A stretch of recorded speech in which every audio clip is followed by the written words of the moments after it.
Hey everybody, how's it going? Welcome to the No DQ live recap of AEW Dynamite as well as WWE NXT for April 22nd, 2020.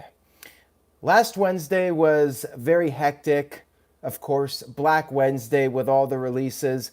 This week, fairly quiet, which means I will be able to dedicate more time to recapping AEW and NXT. Shout out to the chat room for watching live. Shout out to everybody watching on demand as well. If you enjoy this video, please share it on social media. Tell a friend. Spread the word any way you can. With that being said, let's get down to the recap. We opened up AEW Dynamite with a Cody Rhodes video package talking about the TNT Championship, talking about his different opponents. But who is Cody? Cody talked about himself a little bit and said that he needs to answer the call. He needs to win the TNT Championship. We had our first match of the evening, which was Sammy Guevara versus Darby Allin in a quarterfinal match for the TNT Championship. Pretty good match between these two. Right off the bat, Guevara dove over the top onto Allin and then grabbed a ladder from under the ring, set up the ladder along the barricade and the ring apron, and then he climbed to the top. He did a frog splash off the top onto Allin through the ladder. Actually, not through the ladder did not break. And this was all before the match even got started. An official came down. Sammy ended up throwing Allin back in the ring. We had the match. Darby came back. He went after the ankle of Guevara. It was back and forth between the two of them. Guevara hit the springboard cutter, and then later Allin got the ankle lock on. And Darby started bleeding from his nose at one point during this match. Sammy came back again, hit a 730 as commentator Chris Jericho called it. But Darby managed to grab the rope to break the pinfall. And then finally, Darby with the Last Supper roll-up picked up the victory to advance. He will be facing Cody Rhodes in the semifinal match, one of two semifinal matches on next week's edition of Dynamite, I believe. We had a broken Matt Hardy promo from the Hardy compound, of course. Hardy did not hear a response from Chris Jericho. Instead, all Broken Matt saw on last week's Dynamite was the Bubbly Bunch, which Broken Matt referred to as the melting pot of moon cows. Hardy said there was one person that referenced his name, though, and that was Sammy Guevara. Broken Matt invited Sammy to come fight him at the compound on Jericho's behalf.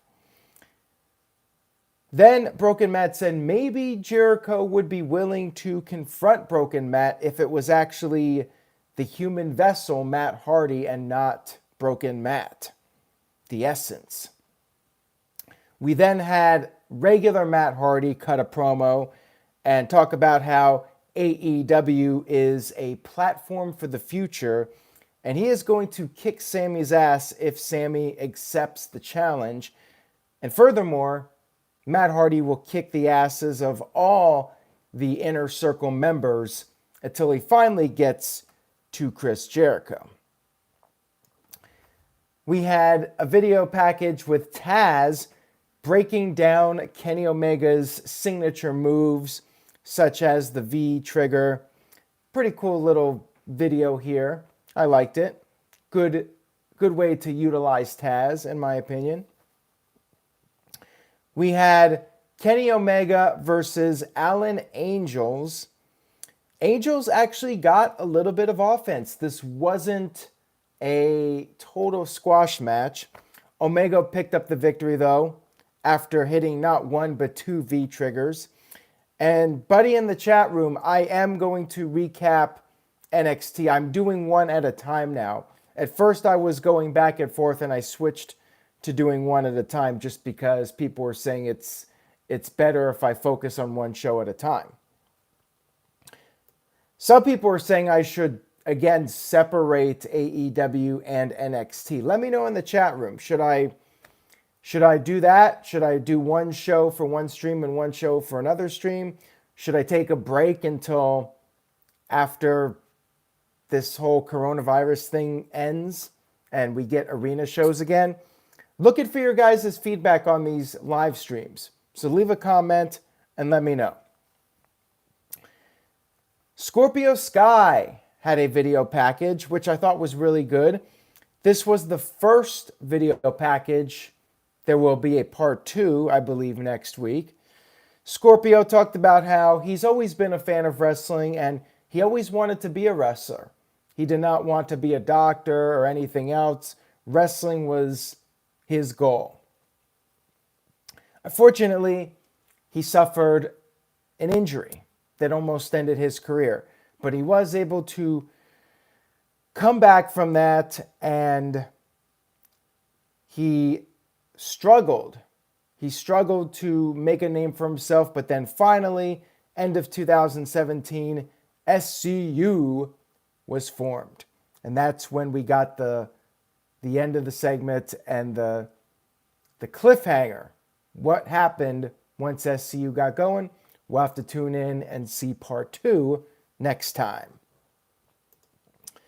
We had footage shown from Being the Elite episode 200, which featured Matt Jackson versus Nick Jackson in a backyard wrestling match. So if that's your thing, if you want to see Matt and Nick doing a backyard wrestling match, make sure you check out that video. Although I'm sure the vast majority of people watching this probably saw it already. We had Orange Cassidy versus Jimmy Havoc. Havoc went right after Orange Cassidy. He was not messing around. He wasn't going to do the kicks back and forth with Orange Cassidy. Havoc beat the crap out of Orange Cassidy. He started choking Orange Cassidy with his own jacket. Penelope Ford got the jacket, stomped on it. What a dastardly thing to do there. Orange, though, managed to make a comeback. He hit the big lazy splash for a near fall. Penelope Ford then got on the apron, and that's when all hell broke loose. We had the best friends trying to stop Penelope. Sabian did a dive onto both of the best friends. Penelope tried to attack Orange Cassidy, but she missed. And when all this was going down, Havoc got distracted.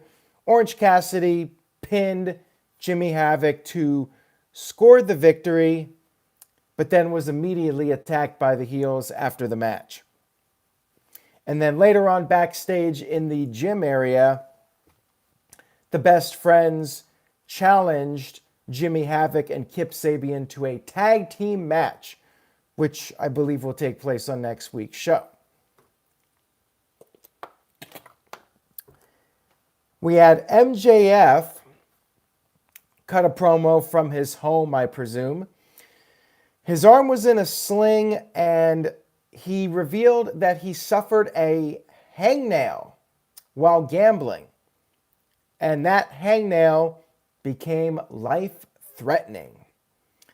However, don't you guys worry. MJF will be back. Like a phoenix, he will rise from the ashes.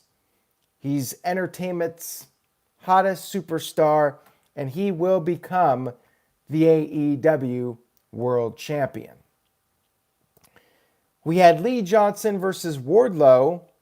Wardlow picked up the victory here. This was pretty much a squash. Airplane spin, launch, crazy move for the pinfall victory. This was fine. We had a Brodie Lee video package, once again, with Brodie on his computer going to the Dark Order website, and he entered the reason for wanting to join the Dark Order because at one time he had the whole world in his hands. Nice little Wyatt family reference there. And then we had this interview. Brodie Lee was interviewing this guy who I guess was playing football but got injured or something like that. Brodie was asking him a bunch of questions, talking about how people have been handed success and they're afraid of success. However, Brodie was willing to give this guy a chance because Evil Uno went to bat for this guy. And Brodie said that Dark Order, they are the lions of AEW. He handed this person a mask. And then we had a match between Brodie Lee and Justin Law. Jericho was funny on commentary here. And he was referring to Justin Law as just insane for even signing up for a match with Brodie Lee. Brodie picked up the victory with the discus lariat. And next week, Brodie Lee is going one-on-one with Marco Stunt. Marco Stunt is going to die next week. It is going to be a fun massacre. Robbie Vice, I'm sure, will be excited to see that one. Shout out to Robbie. We had another edition of the Bubbly Bunch. The guys were just FaceTiming each other, talking about various things. Sammy Guevara had his cat, which automatically made this the segment of the night, as far as I'm concerned. Chris Jericho had a Roomba in his presence. I want to see the Roomba do a segment with Vanguard 1. There you go. Book it AEW. And then Jericho challenged the boys to a flim flam, which was basically a TikTok dance-off, but a little disclaimer on the screen, not affiliated with TikTok. And Jericho offered a bottle of hand sanitizer as the top prize. Guevara stole the show, and Jericho said congratulations on winning the hand sanitizer. That is definitely a hot commodity in today's day and age. We had our main event, which was Dustin Rhodes versus Kip Sabian. Yes, this was the main event of the evening. The big hook here, I guess, was that Dustin Rhodes was saying he would retire if he could not beat Kip Sabian. I guess Kip Sabian is that low on the totem pole. If you cannot beat Kip Sabian, you have to call it a career. I was not buying this for a second. Dustin Rhodes is not retiring to Kip Sabian on an empty arena show. Nice try, though, AEW. You guys tried. I'll give you guys the cake. At least you tried. Brandy Rhodes was out there with Dustin to counteract Penelope Ford. However, Penelope still managed to interfere when the referee wasn't looking. Eventually, Brandy did something. She speared Penelope, and then Dustin won with the Dustin Destroyer to advance. Dustin will face Lance Archer, and I feel like we know where this is going. Lance Archer is going to beat the holy hell out of Dustin, and Cody will have to get his revenge. After beating Darby Allin, Cody will go on to face Lance Archer. It's pretty obvious where it's going. I don't really see any curveballs. It's fine. Show was fine. It is what it is. It was entertaining. I missed the crowds, though. Broken record. Moving on here to NXT.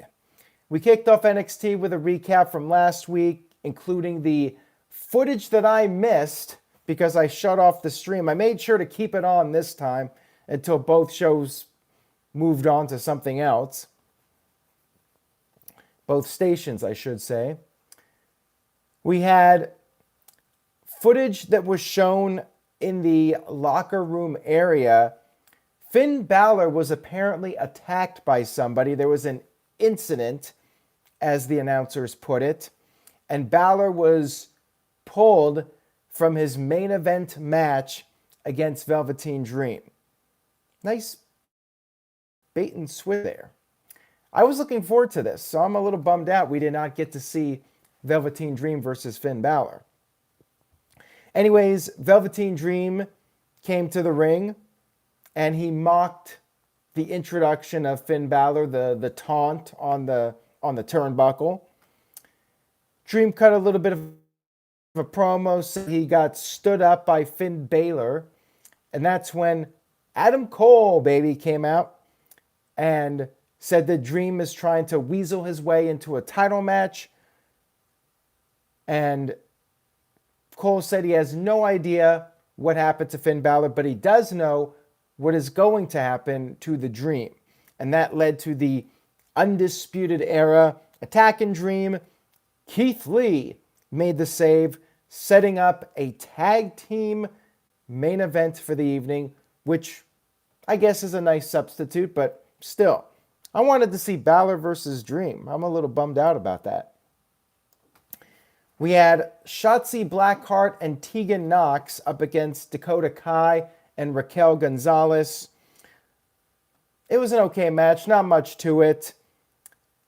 Shotzi ended up getting pinned by Gonzalez. Gonzalez hit the big power bomb to score the pinfall victory. We had a Drake Maverick video package for the Cruiserweight title tournament, and it was actually acknowledged on TV that Drake was released from WWE. Footage was shown from his video that he put on social media where he was very emotional. And then Drake was talking about in this video package how everyone's been hit hard by the current situation and he's not done yet. He's going to keep fighting. He's going to try to overcome the great odds against him. We also had a Jake Atlas video package. Jake Atlas, of course, Drake Maverick's opponent in the Cruiserweight title tournament. We had the match between them. Drake put up a great fight, got a couple of near falls, but in the end, Atlas hit this really cool finisher where he does this cartwheel from the top rope into a DDT, scoring the pinfall victory over a very game Drake Maverick. After the match, Atlas cut a promo talking about how he's on top of the world. He wanted to bring Drake over to give him some props, but Drake just walked off to the back. Atlas said that Drake gave him a hell of a fight, and Atlas was rooting for him. He feels bad for the guy. We had a Keith Lee and Damian Priest video package. It was announced that the two of them will face off for the North American Championship one-on-one on next week's show. Cindy with a $5 super chat. Thank you very much for that, Cindy. She says, I'm surprised WWE mentioned Drake's release. Is this the first time WWE has mentioned somebody's been released on live TV before?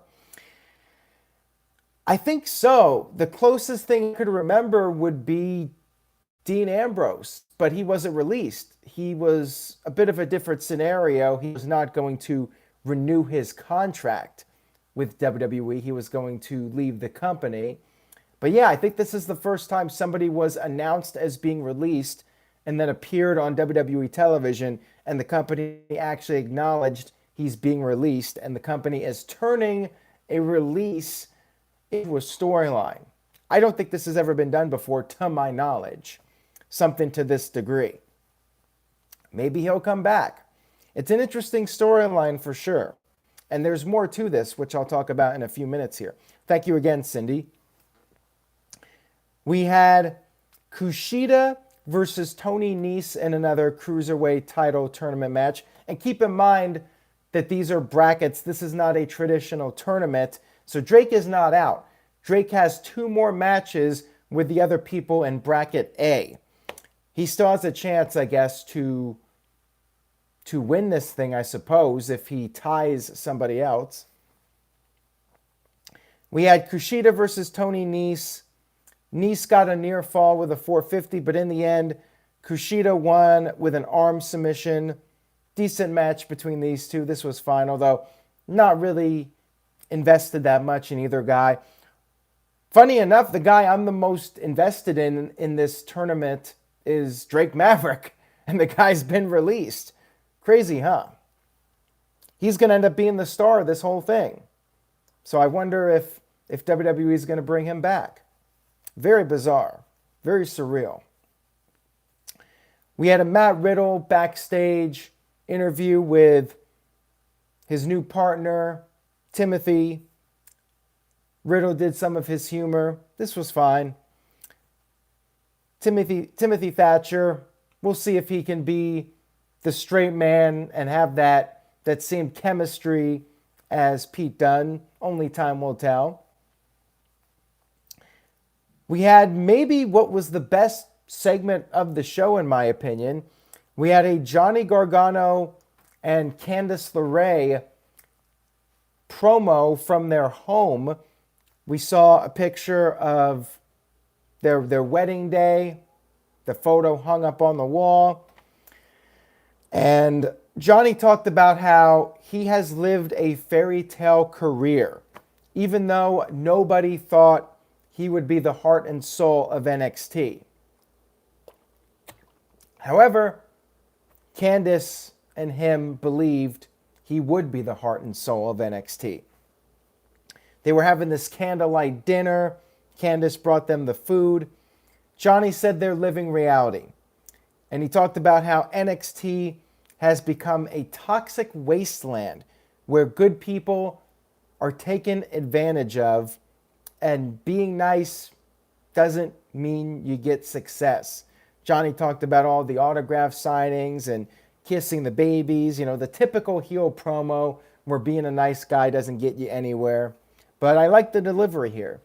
And Candice talked about how she has also been underappreciated, talked about how she sacrificed for the women's division, but she got second place while they all got the spotlight. They got first place. Johnny said that they are going to now do what they want to do. They're going to take what they deserve. And they are no longer going to keep their personal lives and professional lives separate. They are together for real. They're together professionally, personally, all that stuff. They're tired of being stabbed in the back. The only people they trust is each other, and they are going to win the championships, and they're going to run the place together. And they finished off with a toast. Again, I really liked this segment a lot. I thought it was very entertaining, so good stuff from them. We had Drake Maverick interviewed. He was, of course, very distraught about his loss. And he said maybe WWE was right about him. Maybe WWE was right to let him go. And he's not only fighting his opponents, but now he's fighting himself. Again, I'm more invested in Drake Maverick than I am any of the other cruiserweights. So we'll see what happens. Mia Yim picked up a victory over Jessie Kamea, pretty much a squash match. Charlotte Flair came out afterwards and said she wanted her first match as champion to be against Mia Yim. Mia said she would be honored. And Charlotte said the match would take place next week. Made a little backhanded compliment about Mia being a good hand. This is why I was confused, because I remember Io Shirai won the ladder match last week, but then Charlotte was talking about Mia Yim. So I just got confused when I did the Raw live stream, and also my old age, I'm forgetting shit. We had Jack Gallagher, who last time I saw him, he looked very different. He totally changed up his look. He's got tattoos. He got rid of the mustache. He has a full beard now. He faced El Hijo Fantasma making his NXT debut. And one of the stories of this match was that Jack has been in the Cruiserweight division for 4 years, but never won a championship. And Cindy mentioned that Jack had this look for a couple of months now. I haven't watched 205 Live since Enzo left, so I had no idea when Jack changed up his look. Jack got a couple near falls here, headbutt. He kept going at the mask of Phantasma, but in the end, Phantasma picked up the victory with a Samoan driver for the 1-2-3. And after the match, he cut a promo in Spanish. Then, during the commercial break, they showed the footage after the break, Phantasma was almost abducted by the masked guys that keep pulling up and kidnapping people. But this did not work. Phantasma fought them off and threw them back into the car, and they drove off. We had a video package with Robert Stone and Chelsea Green. Chelsea was taking photos at the pool, and she talked about how she is the total package. I guess she's the female Lex Luger, and she vowed to become the future NXT Women's Champion. We then had our main event of the evening, which was Velveteen Dream and Keith Lee versus Adam Cole, baby, and Roderick Strong. Dream had this new t-shirt which said OVA, Dream Ova, with the NWO lettering. Pretty cool shirt.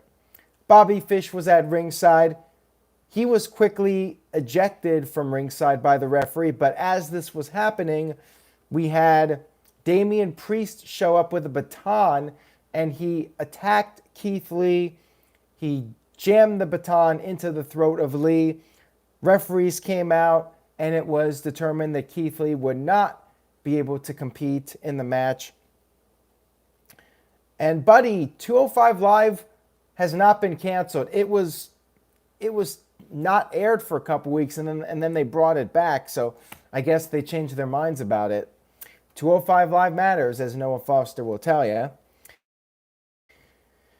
We had what was for a while a 2-on-1 handicap match, but then we had Dexter Lumis come out, who I thought was a heel, but I guess he's a babyface this week. Dexter Lumis came in to take the spot.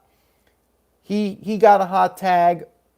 He came in, and then Velveteen Dream tagged back in. Dexter did a dive over the top onto Strong. And then we had Velveteen Dream hit the flying elbow onto Adam Cole, picking up the 1-2-3. So Velveteen Dream pins Adam Cole. Guessing we'll see a title match between them sooner than later. And that was the end of NXT. Like AEW, solid show. I enjoyed it. It was fine. Mike B says, how are Casey and Sassy? They are doing well. Thanks for asking. Make sure you guys check out my personal channel at youtube.com/AaronRift. And any Super Mario Maker 2 fans out there, I'll do a quick plug for this. Check out my Facebook and Twitter. I have links to my Mario Maker ID. I made one of the worlds with the new update.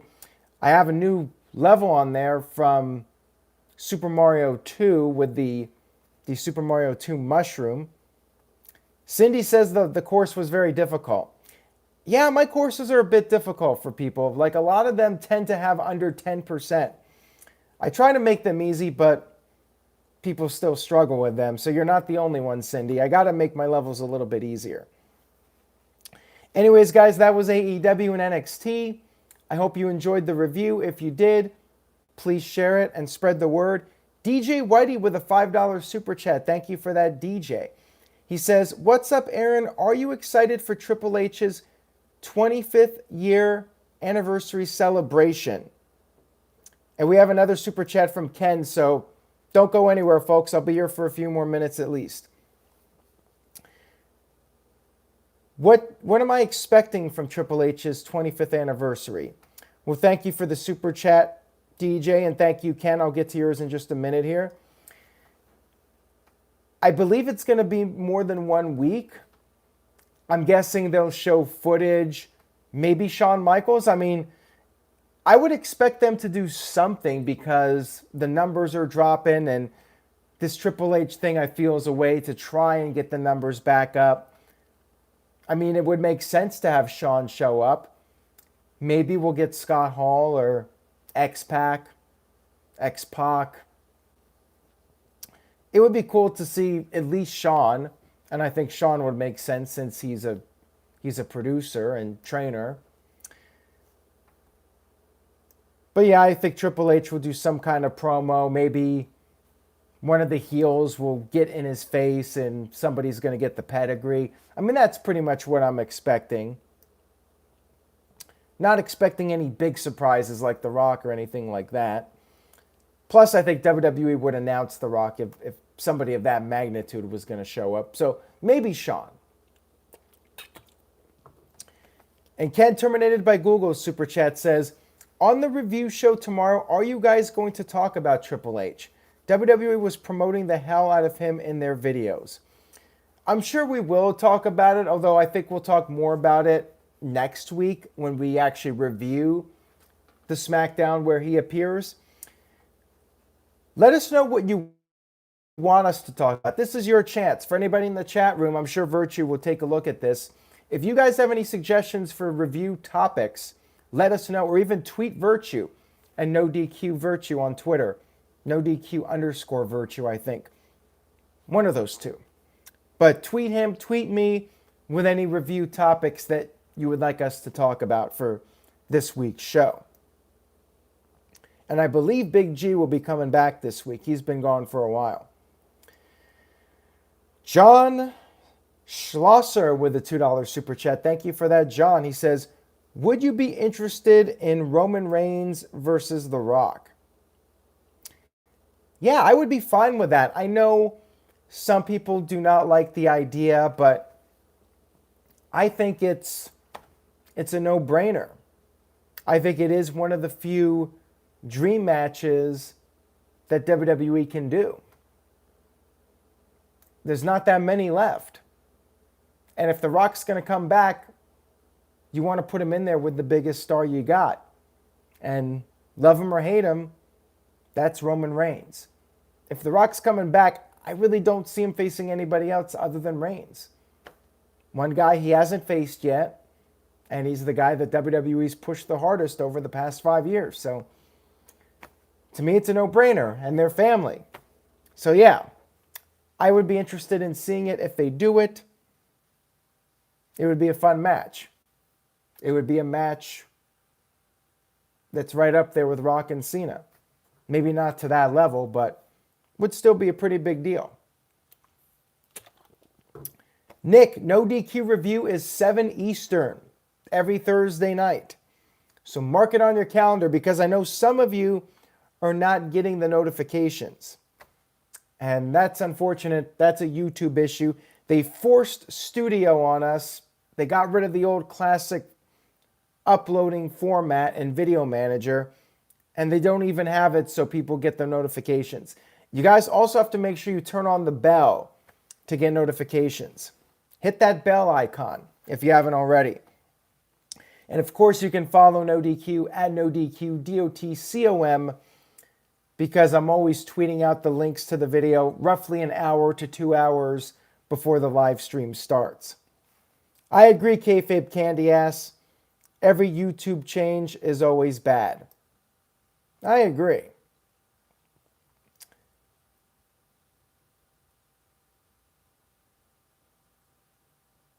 And people are talking about The Rock versus The Fiend. I think it's too late for that, quite frankly. Would have been nice if Fiend was not beaten by Goldberg, quite frankly. Not going to lie. And thank you, Cindy, for plug in the live stream on NoDQ's Instagram account.